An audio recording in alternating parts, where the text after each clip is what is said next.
Lifestyle with Allan T. When the years of early motherhood and elderly caregiving over, Victoria faces a time of change. She and her family decide to take a leap, moving 500 miles north of everything they know to the northern Scottish island of Orkney, where the winters are long and the summer a perpetual light. Welcome to the programme, Victoria.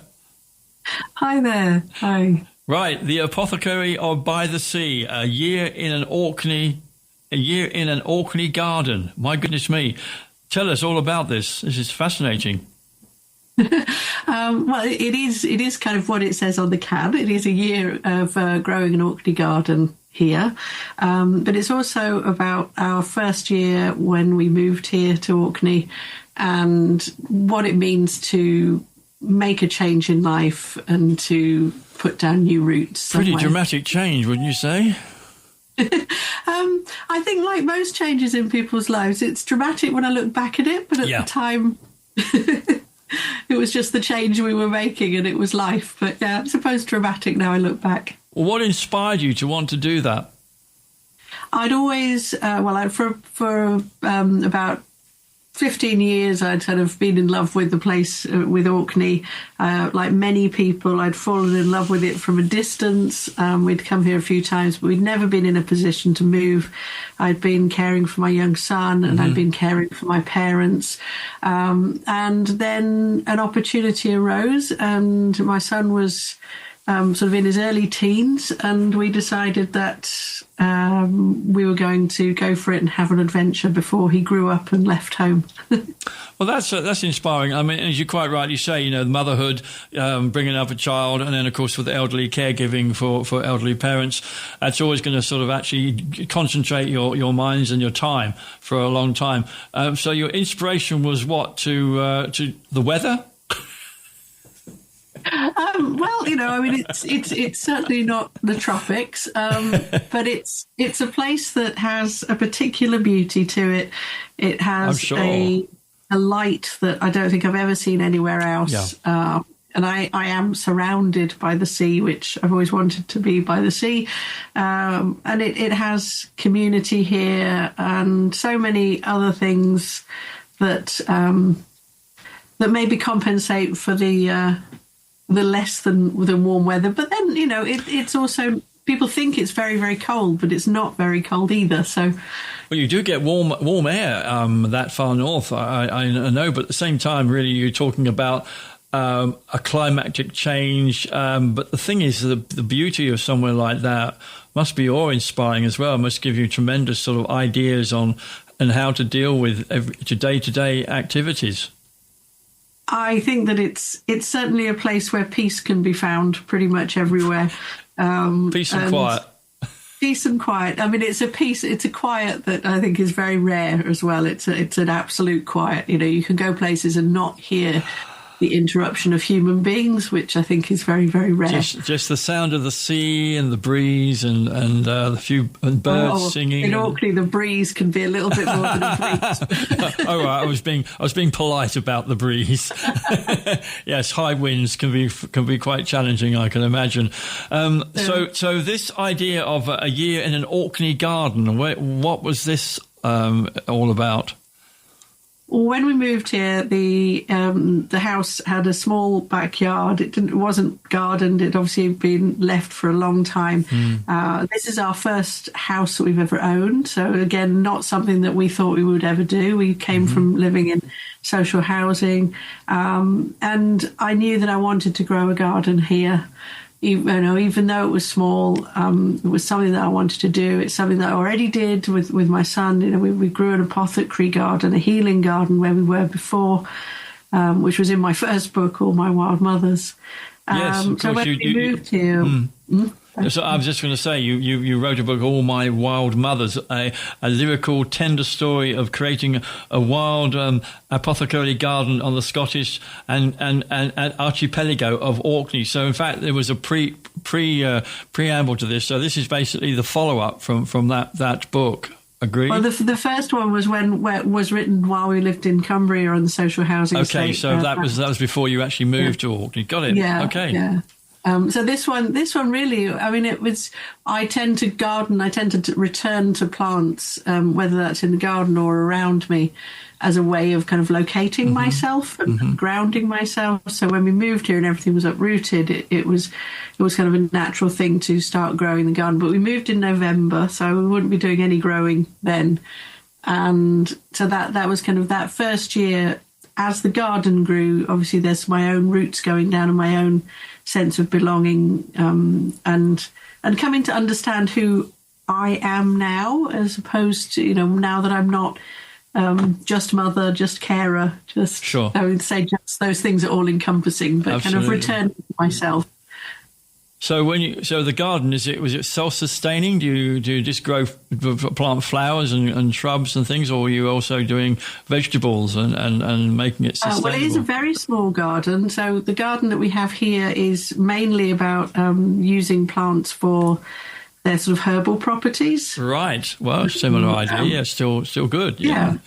Yeah, so I've got a lot of, I do grow wildflowers in there, a lot of herbs, and also it was about creating a sort of biodiverse habitat within this small space. So we've got a little barrel pond, wetland area, a little tiny sort of micro woodland area, sort of wildflower area. So there's lots of different places within it, and I think that's something that people think they have to have a really huge space or lots of money to create this kind of place, but it can be created even in a window box. You can do something like that.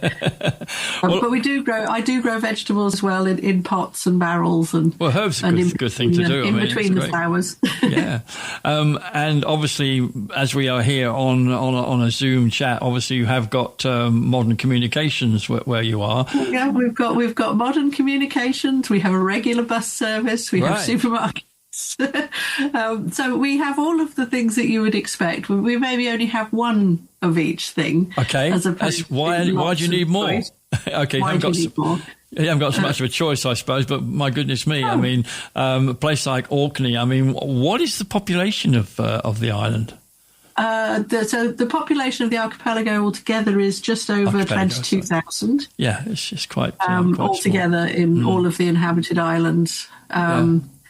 So that's not very many. I mean, that's less than the population of the local town near where I used to live.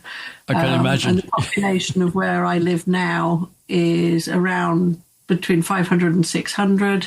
And this is the third largest sort of habitation in Orkney. So if you want to sort of travel back south, I mean, is it quite involved?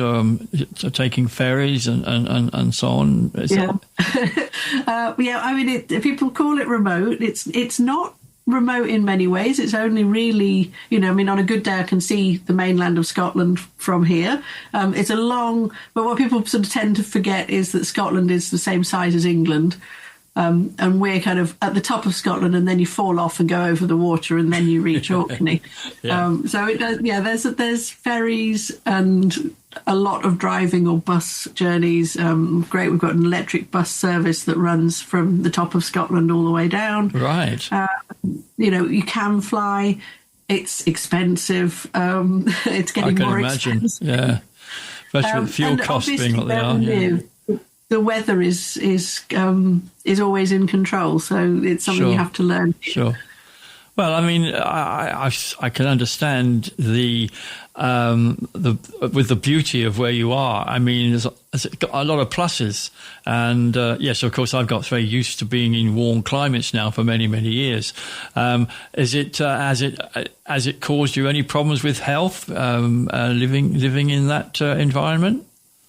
No, I mean, in many ways, it suits me fine. I mean, I live with chronic illness. I live with hemochromatosis. It's World Hemochromatosis Week this week, and I live with other conditions. And actually, the kind of the moderate weather is quite good for that. Yes, and I do sea swimming, which is good for it. So actually, it works fine for me. I don't function very well in heat, but maybe I've just got used to it. Well, there you are. You're probably in the best place for you. You feel like you're comfortable. That's the most important thing. You have a comfortable lifestyle. I mean, it's very good for me. It's very good for dandelions, and it's very good for making whiskey. Now we're getting somewhere.